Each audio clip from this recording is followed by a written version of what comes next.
Okay, YouTubers, we are long overdue on finishing up these LT1 cylinder heads. From what I got off the paperwork from Nolan's cylinder head, basically what they did was replace these guides, hone fit them. I believe he said 1/1000th clearance on the intake valves, and I thought he said 1.250.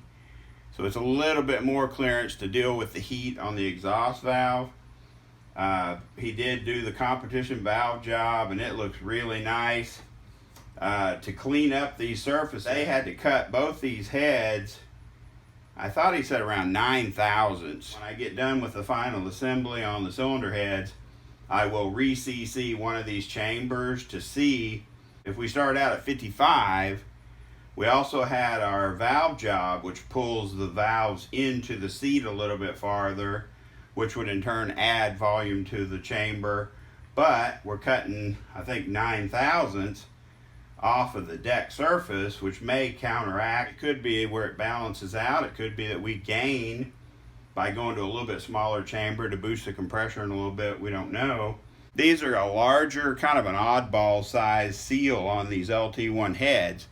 So if you guys are going to have valve guides put in, or if you want to go to a way easier to use positive seal, you might consider having the tops of your valve guides cut down to like a 530, or if they would do a 500, I don't know if they would, but go to a smaller, more common seal size.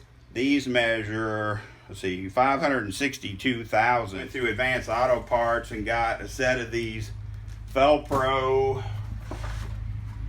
let's see, SS72861. That's the actual Felpro part number for the LT1 style cylinder heads. I wanted to show you guys something I had done to kind of help myself out. Is what let me see if I can grab one of these. So what I did was found a socket that I normally use on all my positive seals and don't have problems, but since these things have a tendency to fight me so bad, I found the socket that fits this outer metal ring perfectly. I am removing the spiral, that spring-loaded deal right there. I'm removing those, so there's no chance of hurting them. But basically, I added a hose clamp. I wish I had one that was wider even by another little bit, but it's working good. So this basically will hit right on that outer ring of the seal, and then this hose clamp is helping to support that outer area to reduce or eliminate that egging or I'm gonna call it deformation of the seal during installation. Basically what I'm gonna do, because I gotta get these heads assembled, is use my homemade positive seal tool installer and get these things put together. All right, I just wanted to show you my process for anybody that's going to be doing this on their own. Basically, I'm just taking a high quality seal, carefully removing the spring on the top, and taking STP oil treatment. I'm gonna run it all the way around that diameter because I want as much in there as I can get. I don't care how much of it oozes out because this has been such a headache. So Ben, these things fit so tight because like on the LS heads, it's not uncommon for you to get it, you know, almost half of the way installed before you even need to hit it or tap it with a socket. These things will barely sit right on top of the bevel the machine shop put in these on these guides. So basically you take your tool, center it over there. Now watch the guide as you start tapping it, and you're just gonna seat it. You'll feel it going down. Hear that noise? It's seated. No damage, no nothing. Perfectly round. Ready to go. I just wanted to kind of walk through that process. That's how a seal is supposed to install.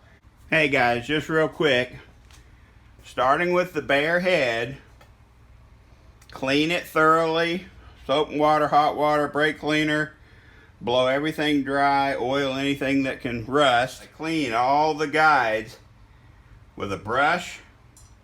Then I come back through and put STP oil treatment and just kind of brush through all the guides to make sure they're clear of debris. I will add a mixture of oil and STP on the valve stems during final installation. I needed the steel to protect the aluminum from the valve spring, but I also needed this inside locator for that dual valve spring.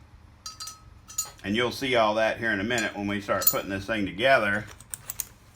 But I just wanted to, I skipped over that a while ago. Apparently didn't have it in the video. So I thought, well, I better fix that real quick. So basically you're going to clean and pre-oil your guides, put on your locators, then we'll start putting on the positive seal. The main thing is when you drive your seal, when you put your positive seal on, look in through the top and make sure it's fully seated here. That top surface of your guide is where that thing's gonna stop. You know, don't worry about how long that skirt is unless you're hitting something on the cylinder head and it's not fully seated. That's bad. That's where you got to make a change or do something else machining wise or trimming wise. All right, guys, this is a perfect example why you always check everything multiple times throughout the process when you're doing work. My installed heights were as close as I could get without having the spring pockets machines lower, i.e., like I said, cutting where the spring seats, you can cut them down. You could go to longer stemmed valves. I mean, there's a lot of variables. Plus or minus locks. They have plus or minus retainers. I mean, there's a lot of things you can do. After having the valve job done, and keep in mind, we did supply them with brand new, never reused intake valves, but we reused our exhaust valves and everything, you know. I was gonna start assembling it, and here's what I do, guys. Start with that completely cleaned head we talked about a little bit earlier in the video. I've got my locators and my positive seals installed. Of course, a little bit of pre-lube in there with a little STP. Then what I do is I just put a little bit of STP in something, stick my finger in it, and then I just coat all the valve seats. Nothing major, just enough to hold down rust if it's going to sit on the shelf a little while or sit, you know, before it gets fired up the next time. Give it a little coat of the good stuff. I will put STP on this end of this stem very lightly. I'm talking about just like a little line on one side. You can rub it with your fingers or whatever. And then when I install the valve into the guide, I'll spin it real slow, and then I will visually watch it as I bring it through the guide on the other side. That super slippery property of the STP oil treatment will allow this to pass that guide seal without damaging it. There you guys can see I just kind of lubed all the stems and worked them slowly up and seated them into the head. You can see how they're setting after the valve job. On this side you can see I was able to, you know, safely work them through with no damage to the positive seals. Show you why you want to always measure your valve spring installed height after any machine work to the cylinder head, because it turns out I have to shim all the intake valves 30 thousandths to get a 1.800 installed height. I've still got my 1.7900 installed height on my exhaust side. Okay guys, I wanted to just go ahead and document this so I had it on the video for you. You know, from experience, when you have a valve job done or any kind of valve work done on your spring seats, guides, anything, you want to go ahead and recheck them and make sure you're still in the ballpark. So now just so you'll know, with this valve spring micrometer, if your retainer is small enough to fit down inside there, you subtract 140 thousandths from your reading. If your retainer is large enough to sit on the outer edge of the micrometer, your reading here is accurate. Just so you understand how that works. So I just kept rechecking it, repositioning the valve spring micrometer, you know, making sure my plus 50 thousandths hardened steel. These are actually machined locks. They're even stronger than the hardened style. But I'm making sure they're fully seated, make sure this thing's open all the way. Sure enough, after that valve job, the intake valves gained some height. Quite a bit of height, actually. So I had to end up throwing a 30 thousandth shim under an intake spring so that I could get it up to 1/800. Because if you can see this is measuring 1.940 minus the 140 thousandths for using the inside portion of your micrometer, puts this one right at 1.800. When I move this over to here, and at 1.790, we have the 1/800 installed height on the intake valve. That was giving me 805 thousandths between the bottom of the retainer and the top of the guide. Okay, because that's another measurement you need to make sure and verify. When it's fully assembled and you have it locked, pulled tight up, you need to measure from the bottom of your valve spring retainer, from the bottom of that down to the top of your positive seal, and make sure you have plenty of clearance at max lift, so those two things never meet. Okay, you guys guilted me into it. I decided I had to at least show you what I was talking about. So you will put your retainer and lock on here, pull it up and keep tension on it. Then you can use vernier calipers and you can measure this distance. Because right now the valve is completely seated. I'm holding it tight up against its valve locks. So then you would measure from this position to the top of your valve seal. You know, these springs are listed at 650 lift, which he's not running anywhere near that high. But we wanted the valve control and lifter control provided by the spring rate of those springs. So I got 805 thousandths between the bottom of this retainer and the top of the positive seal, right? 805 minus 650 lift, you're still good. You don't give yourself enough retainer to guide clearance, this thing will beat the living daylights out of that, pop that little ring off, and that thing will start sucking oil.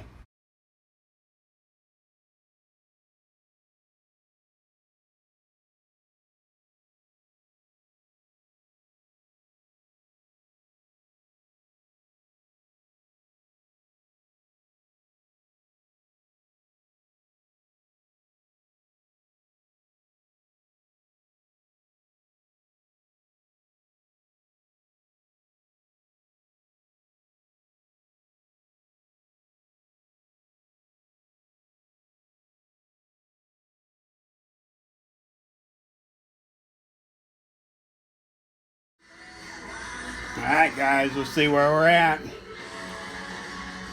to have to go super slow because of the way I did this plate. So this is the cylinder head after. It's going to be after the surfacing, after the valve job, all that. Final assembly, everything. We started out at 55 cc's.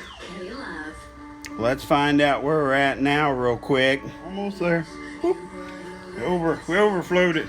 After having this head surface, I believe the paperwork said 9 thousandths, okay, which makes the combustion chamber smaller. But after they recut and did the competition valve job, apparently it moved the valves into the head enough that we're right back at, right at 60 cc's. And right now, if you can see that black line, There's right at 5 left in there. We're back at 55 where we started, but at least we know how to calculate our compression.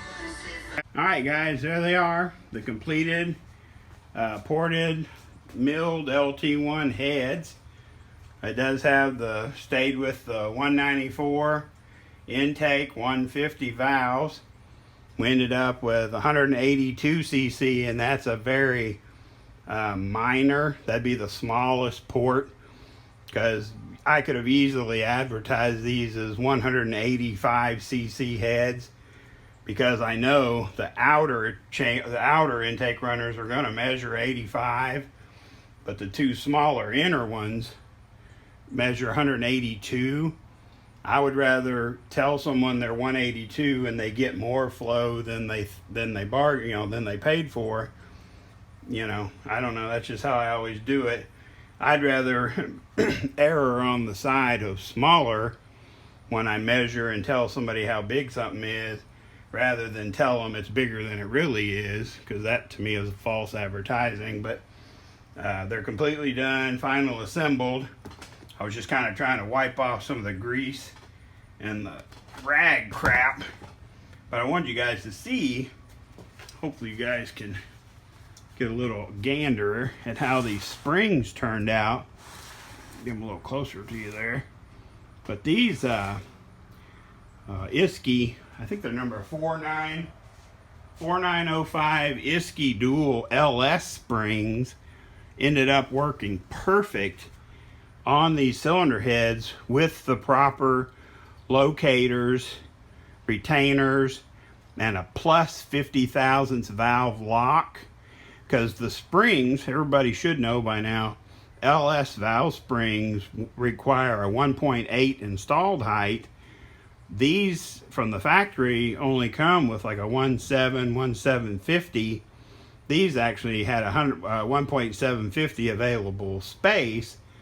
So we decided we could use a plus 50 lock, but we ended up running into issues that we had to work around, because we had to find the locator that went underneath the spring to properly locate this dual spring.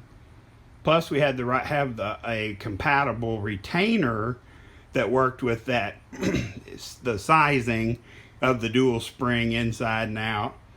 So I'm really happy with the way these turned out.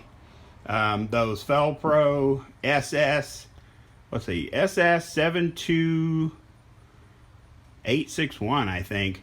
Those Felpro seals worked perfectly, installed properly. And here's another thing you got to look out for. The inside diameter of this dual spring has to also clear that positive seal. So you just can't go out and buy those cheap spring-loaded ones that can expand a great deal. You have to get what they call metal or steel clad ones that are small enough to fit inside that spring. Of course, I checked it all, because I can't put anything out that's not going to work. So we've got the 1/800 installed height on the intakes, 1.7900, plus about 2 thousandths, 3 thousandths here and there, depending on the valve job. But that's more than within the guidelines of the installation of the springs. We have plenty of clearance between the retainer, the bottom of the retainer, and the positive seals. So these could run within numbers, because nobody's going to do that on this engine. The intake valve could handle up to 650 lift, and the exhaust valve could handle up to 640 lift, and it wouldn't coil bind the spring or touch the retainer. So the retainer to guide is not a problem. So these are all more than strong enough to run the cam setup that's going to be running this engine.